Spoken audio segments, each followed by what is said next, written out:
Exodus chapter number 1. And while you're turning there, let me take a moment to just thank the good pastor for letting me come.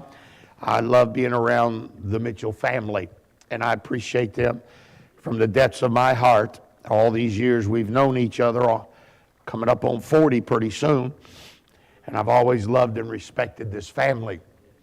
I want to say thank you, Miss Mitchell, for all your hospitality this week and everything you've done during our stay here to make us comfortable, the motel room. And then what a joy to be with Brother Brumbelow and his dear wife once again. And I appreciate them, and I appreciate this family visiting. And I said last night, brother, you got saved in my meeting back in 2000. Was that what you told me? 26 years ago in one of my revival meetings. And to see you still loving Jesus, man, is so encouraging. And I pray that God will continue to use his life and your family for his honor and glory. The Lord showed me something today, and you better believe if he lets me live long enough, in the next 3 weeks or so, I'll be preaching this at my church. I'm in Exodus chapter number 1. I want to begin reading in verse number 1. Now these are the names of the children of Israel, which came into Egypt. Every man and his household came with Jacob. And he lists his children that came with him: Reuben, Simeon, Levi, and Judah, Issachar, Zebulun, and Benjamin, Dan and Naphtali, Gad, and Asher. All of these children of Jacob came with him down to Egypt. You know the story, because of the famine that was in the land. And all the souls that came out of the loins of Jacob was down to just 70 people, 70 souls. But this is what stood out to me today. For Joseph was in Egypt already. Before they ever got there, before they ever arrived at the city limits, Joseph had been there long before they got there, preparing things for them so they would be sustained when they came to Egypt.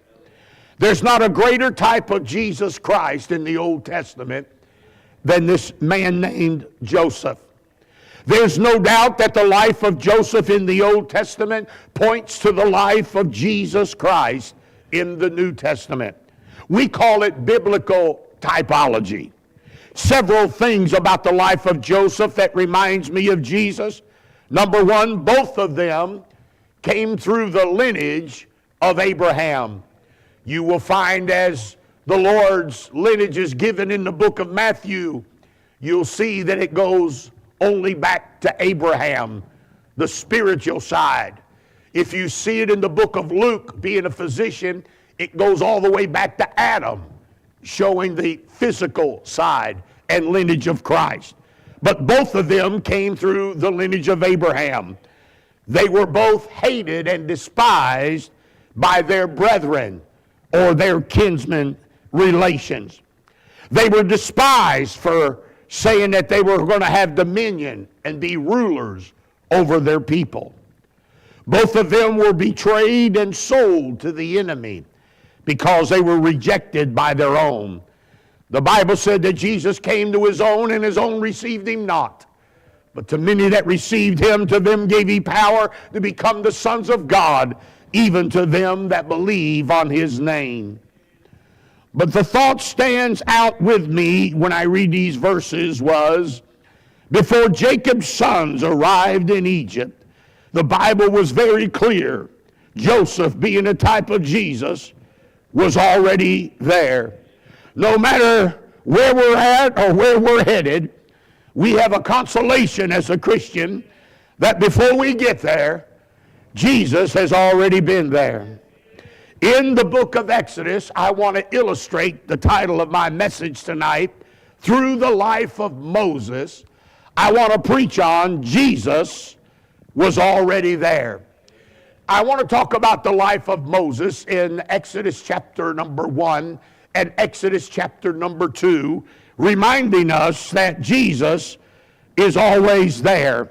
First of all, in chapter number 1 and verse number 2, Jesus was there before we ever got there, when we were born into depravity.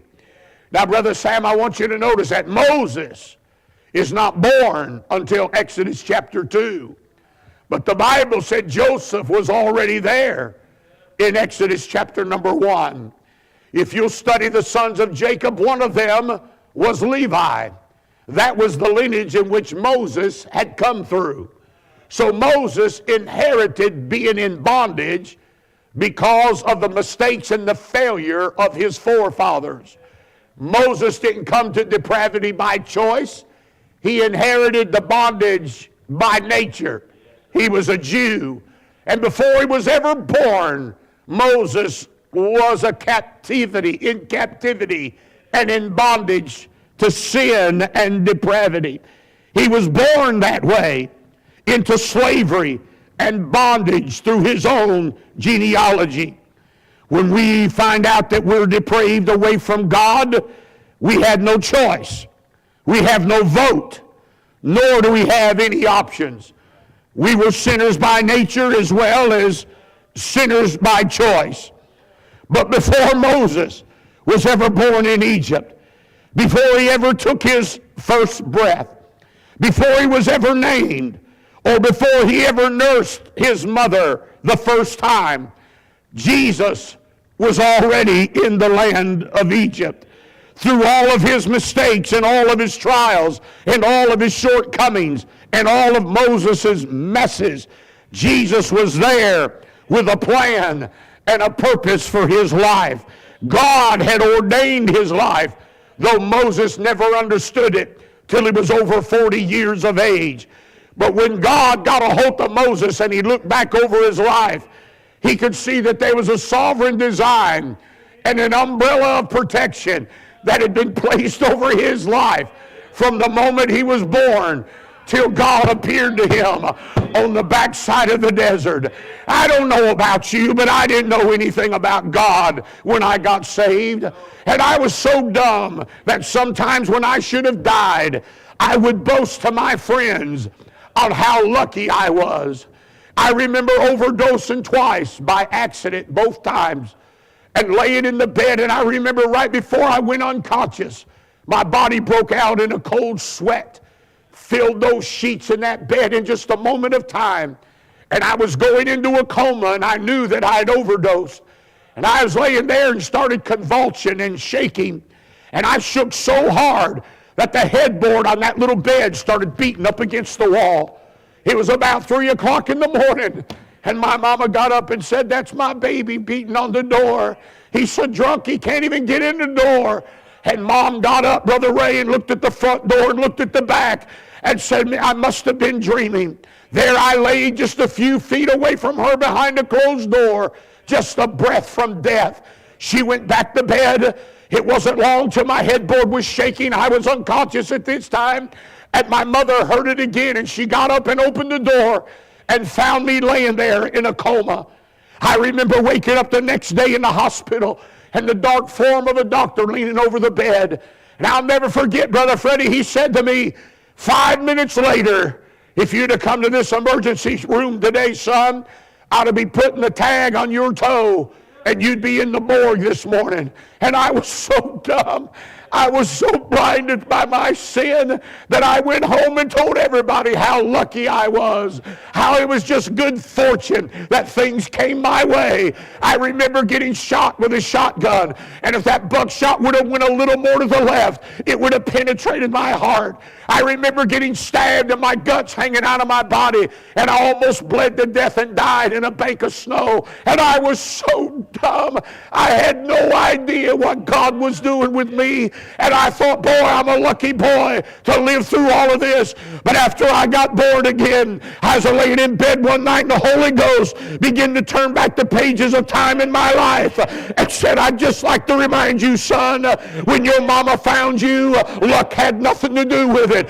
It was God looking out for you before you was ever looking for him." Oh, listen to me. All of us would have been in hell a long time ago, but before you ever thought about him, somewhere in his divine plan, there was a God in heaven that was looking out for you. Every breath I take, I'm reminded that God was there in my depravity. Do you believe that tonight? Born into my depravity. Second of all, in chapter 1, verse 9 through 11, God was already there when I've been burdened down with discomfort. If you read these verses, when Moses had come and the children of Israel had come, they'd begin to multiply. Brother Sam, the whole Jewish race was only down to 70 people. Only 70. God's promised seed. And they begin to multiply in Israel. Israel began to multiply in Egypt. And Pharaoh said, we got a problem. Said the Israelites, said they're producing a whole lot more than we're doing. He said, I tell you what, we got to do something about it. He said the first thing, because this was a new Pharaoh that didn't know Joseph, didn't know Jesus. He said the first thing we're going to do is start an abortion clinic. We're going to start killing all the male children of the Israelites. We'll not give them an opportunity to live. He told the midwives, if you give birth to a boy, I want you to kill it on the spot. I want it to die. But the more they tried to get Israel to die off, the greater the numbers begin to come. And Israel just kept multiplying. And Pharaoh said, I'll tell you what we're going to do. I'll burden them down. That was his terminology. He said, I'll put a load on them that they cannot handle. He said, I'll let the world make them make their own brick. They'll carry their own straw. They'll mix their own mud. I'll put so many burdens on them that they'll collapse and they'll die off and they're never going to make it. But little did he know, before the burden was ever there, Jesus was already there during that time. Let me tell you, I don't know what God will allow to come our ways in our lifetime. I don't know what kind of pressures and problems and persecutions and pressures that we'll have. But I know one thing in my spirit. I know Jesus has already been there. He's not going to put any more on me than I'm able to bear. Sometimes we may think we'll collapse beneath the load, but just in time Jesus will show up and remind us that greater is he that is in us than he that is in the world. Look on, child of God. Keep your head up. Put your chest out. There's a God in heaven that is putting stuff on us because he's dependent on us to bring out the other side and give him all the praise, the glory, and the honor for the good and the bad in our lives. The burdens that come upon us, Jesus is already there. A little boy was having his friend spend the night with him. And it was starting to get dusk dark, and the father said to his son, he said, we need to go down in the valley. We're out of wood at the fireplace. We need to gather up some wood tonight. So the boy got dressed, and his friend wanted to be with him, so he followed him down, and the boy and the daddy went down in the low place there and began to get the logs ready for the fireplace. And the boy had been there many times, and he stuck his arms out, and his daddy began to put the wood on his arms. His friend had never seen this before. And after he'd put a couple of sticks of wood on his arms, his friend looked at him and said, don't you think that's more than you can handle? Don't you think that you're never going to be able to make it home with that load? He said, I've been in the valley with my father a many a time. He's never put more on me than I was able to bear. He loves me too much to put something on me that'll break me down. And if he'll put it on me, he'll give me the grace and the strength to carry it all the way to the house. Sometimes when I look what other people go through, Brother Sam, honest, I don't know how they do it. And I say in myself, in the privacy of my room with God, Lord, if you put that on me, I don't know if I could take that or not. But I know God knows the frame of man, David said. All of us have different frames and different weight capabilities. And it's one good thing I can go to bed and know. And I've cried myself to sleep. And there's times I wonder if the sun would ever shine in my life again. But I had one consolation when I pillared my head, that my Father in heaven knew my framework. And he promised me to never put more on me than I'd be able to bear. Oh, bless his name. I don't care what you're going through. Jesus has already been there. Some of my church is watching tonight. And we had a lady in our church that 36 weeks ago she found out she was expecting. And it was their third child, a little girl named Savannah. And so, being her third child, and they're not as young as they used to be. As a matter of fact, they're watching right now. She had trouble from the time she went to the doctor till the day it was born. She had constant physical problems. And most of her pregnancy, being in a motherly way, basically she was off her feet because she kept trying to lose the baby. So for 36 weeks, this woman's struggling to give little Savannah life. And little Savannah was born about 6.5 pounds, and cutest little thing you ever seen in your life. Beautiful little bouncing baby girl. And they called me just the other day. They got up, she was 1 month and 8 days old.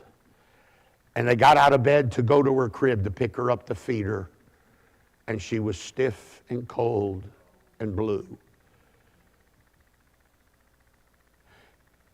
And the mother called me on the phone and said, Brother Kid, why would God let me lay up for 36 weeks of my life because I wanted this baby so bad?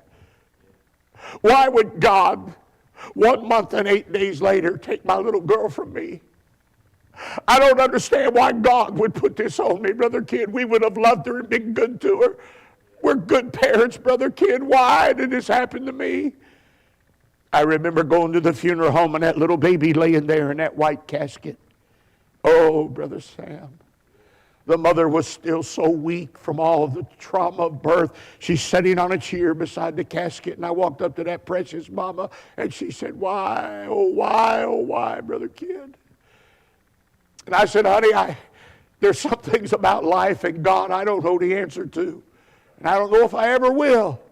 I can't tell you why this happened. And that little baby laying there in that pink outfit, Brother Sam, I tell you, it was breathtaking. Looked like a porcelain doll. And they got a little boy named Jackson, and Jackson's about 6 years old. And he said, Mama, I want to carry my baby sister to the cemetery myself. And that little boy picked up that little white casket and carried his sister to the hole in the ground and laid her body over that hole. We got under the tent, and the whole family sitting there weeping.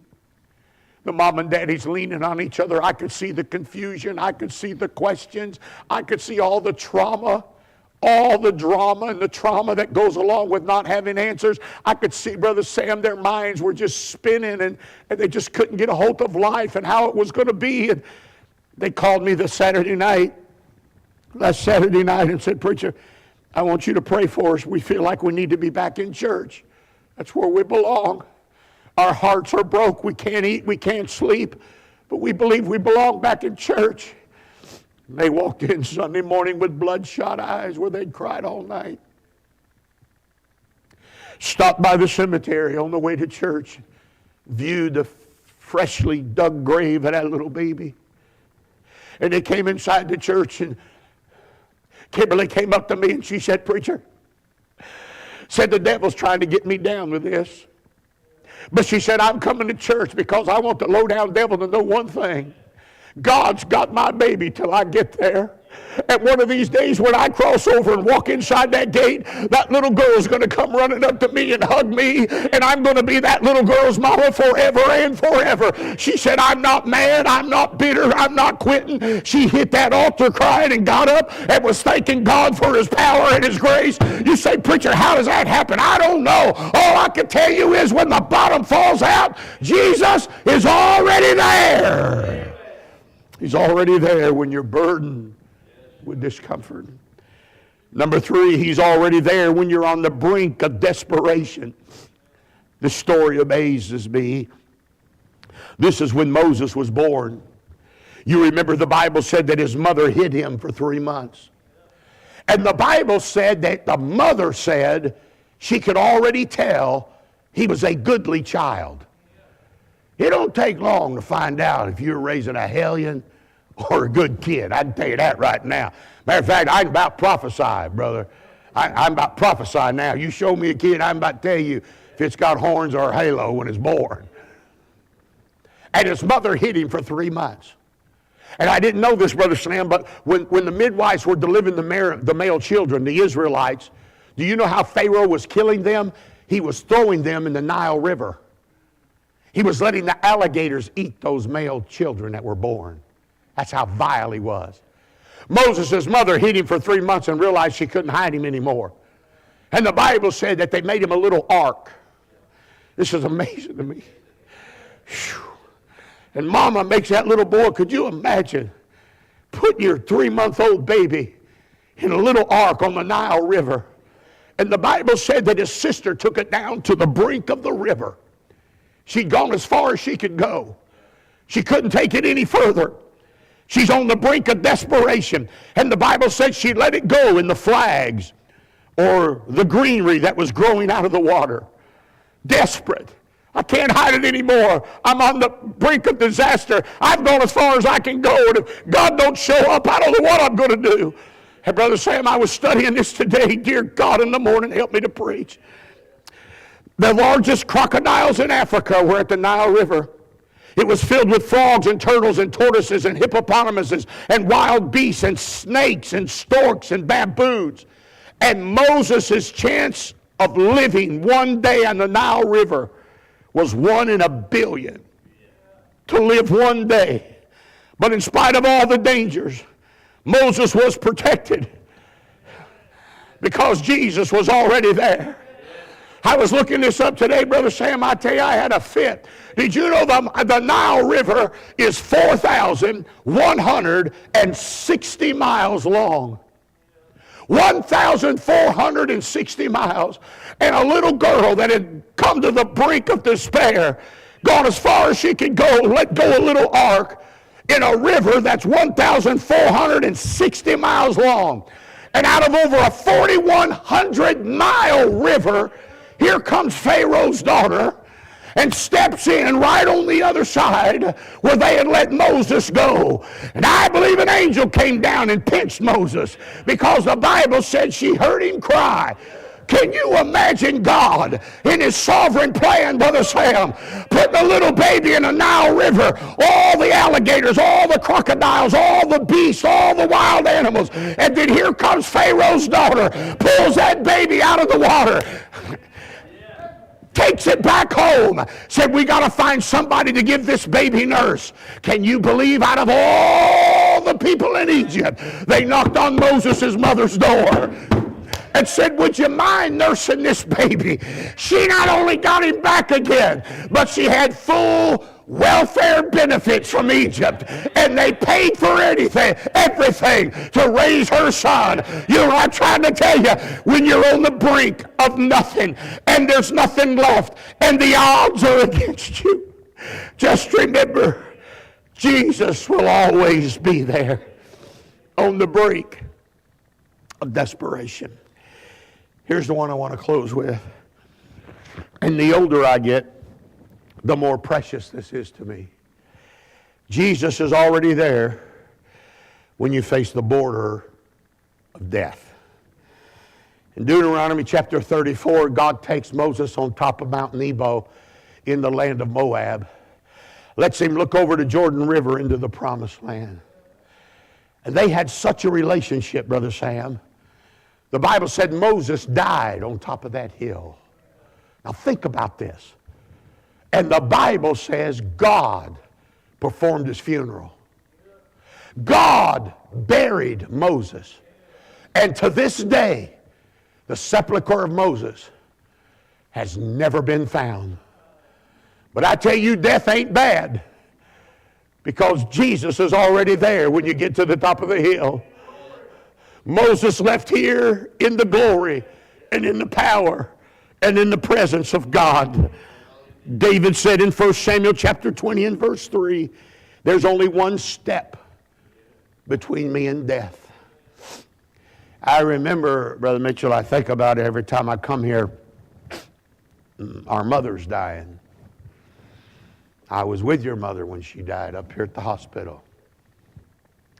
I remember when my mother was dying, Brother Charles, I was supposed to be in a revival meeting.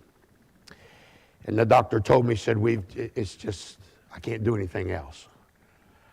And said, we're just going to put her in a room and make her comfortable, and she's going to die. So Mom always wanted us to be honest about it, so I told Mom what the doctor said. And I'd canceled meetings for years to take care of my mama. And I said, Mom, I'm supposed to be up in the mountains of North Carolina outside of Shelby. And I said, I'm going to call and cancel the meeting. I want to be here. And she said, son, you've canceled enough meetings for me. Don't cancel the meeting. I said, but Mom, there's a good chance that by the time I get back, you're not going to be here. She said, I know that. Man,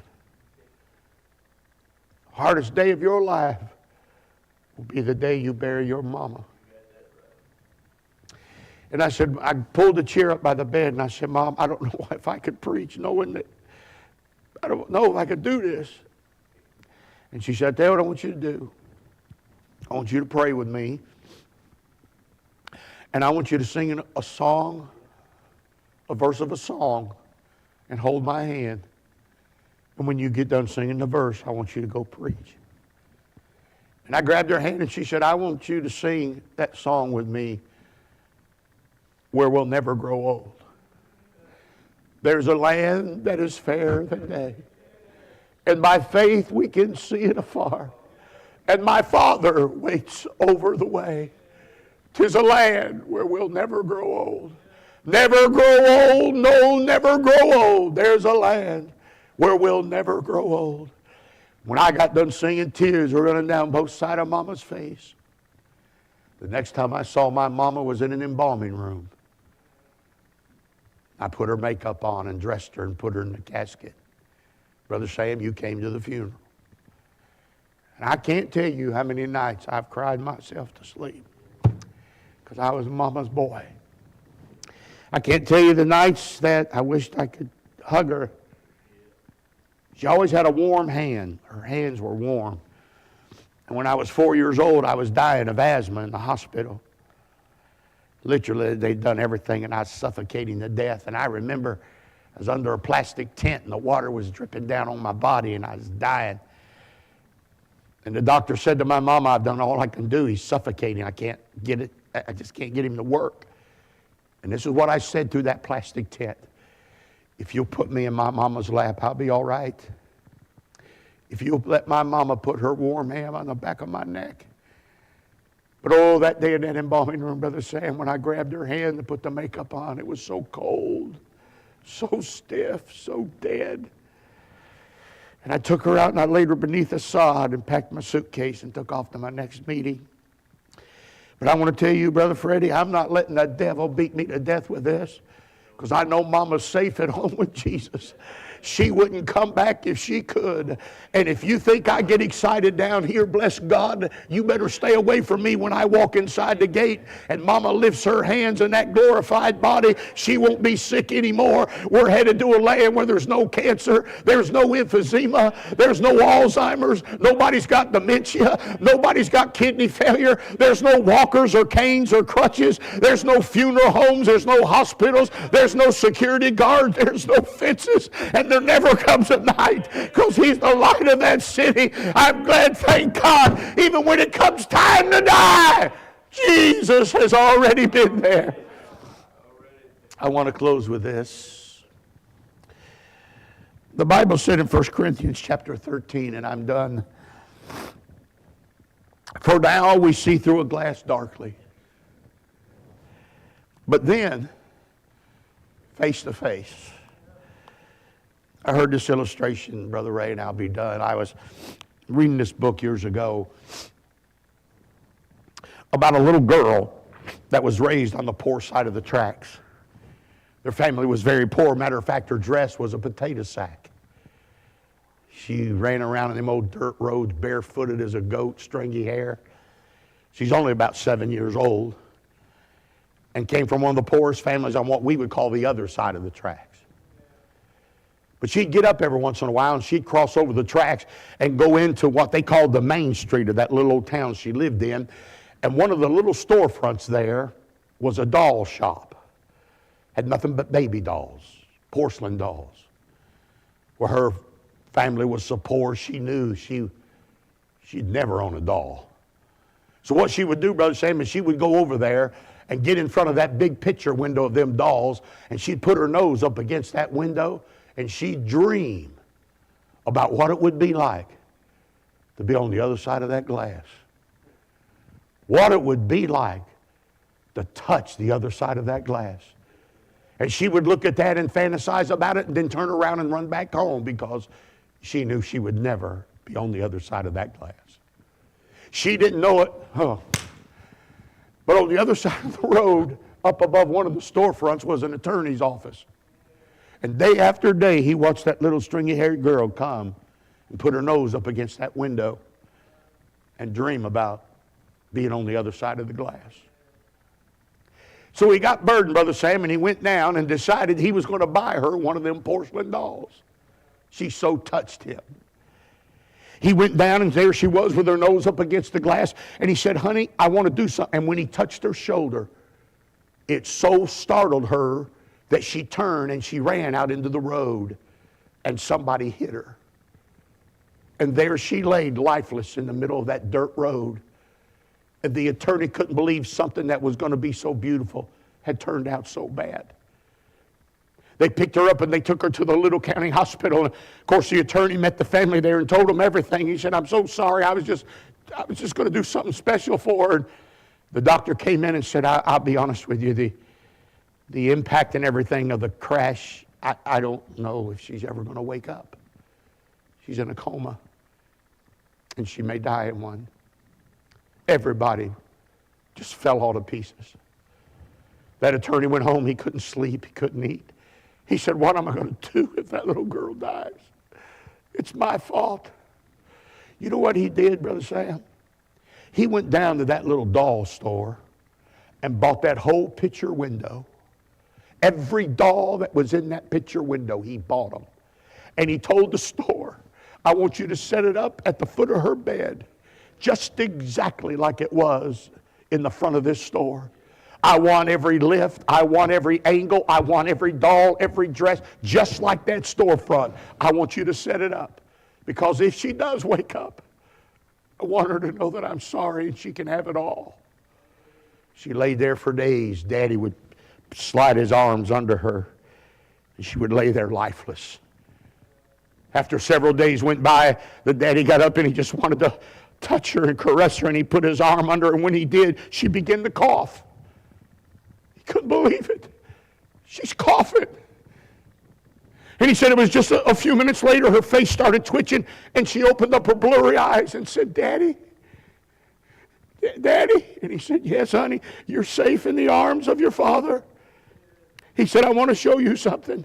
And Brother Sam, he lifted her up so slowly and slightly, and she saw all those dolls at the foot of her bed. And she took her little old blood-stained hand and she picked it up and she touched one of the dresses of one of them dolls and said, look, Daddy, there's no glass now. I tell you, bless God, I don't understand it all today, Brother Sam. I'm looking through a glass darkly. But I tell you, one day when Jesus comes and we get out of here and we step over into the glory world, there'll be no glass then. We'll wake up in the arms of our Father and see all the presence and the glory of our God. Listen to me. Being a Christian is not just good to live by, it's good to die by. So that when we say good night down here, it'll be good morning over there. One step out of this body of clay, we'll wake up in the presence of our God and our Savior, never to suffer and die again. Somebody ought to be happy today, because no matter where we're at, Jesus has already been there. Let's stand with our heads bowed. Thank you for being here tonight. The music's playing. Maybe you need Jesus to show up where you're at tonight. Maybe you're suffering in your body. Maybe you're having to make a decision about your life, your future, your job, your home, your marriage, your children. Maybe tonight you're going through some kind of anxiety and depression that nobody even knows about. But you and God, I can tell you this for sure. Jesus is already there. So could I ask you a question? Are you sure you're saved? Have you really been born again? I'm not talking about joining the church, getting baptized, feeling better, carrying a Bible. Have you ever truly, seriously, could you tell me today, in the presence of God, just let it play for right now, sis. Just let it play. Could you really tell me right now in the presence of God that you're ready to die in the shape you're in? Can you say that? If you cannot say that today, this could be the best day of your life. And that's the day that you receive Jesus Christ as your personal Savior. You'll never call on God till you get desperate and know that you can't save yourself. And then maybe today you're going through something that nobody even knows about. Loneliness, heartache, misunderstanding, problems, decisions, anxiety, hurt, misunderstanding, drama. I don't know what's going on in your life. I can just tell you, Jesus has already been there. Can I ask you a question tonight? While our heads are bowed, if you really know you're saved, I mean you really know you're saved, you'd be willing to meet God right now in the shape you're in. If that's true for you, knowing that God sees our heart, can you really lift your hand right now and say, preacher, I know that I know that I know that I've been saved. I'm not doing it because who's next to me? I know I'm saved. And God's looking, right? Would you slip your hand up if you really know it?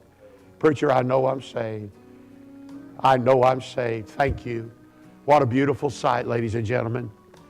But I noticed some hands couldn't be lifted with assurance. Thank you, sir. You can put your hand down. I noticed some hands couldn't be lifted. If we sang this old song tonight, son, wouldn't you like to cast off all your robes, all your religion, all your confusion, all your doubts? Ma'am, wouldn't you like to just settle that thing between you and God today? And then for those of us that are saved, Brother Brumelo, you told it right. The chances are, this time next year, some of us probably won't be here. It'll never be the same as it is right now tonight. I wonder if they sang this song, would you step out of your seat and settle this thing with God? Quit letting the devil tell you you can't get it settled. Quit letting him tell you to put it off. Today's the day of salvation. Or maybe you're a Christian and you just need the touch of God with whatever you're going through. While they sing this song, I want you to step out of your seat and join us. Father, I've tried to preach my heart out tonight. Thank you that no matter where I've been and what I've been through, I know one thing, you've always been there. Long before I got there, you'd already set it up for me. And Father, I pray for your children. I know many of them are going through things they don't have the answer for. I pray for these that couldn't lift their hands, that they knew they were saved. Lord, could this be the night when they just turn loose and let God, just let God have his way. Bless this invitation.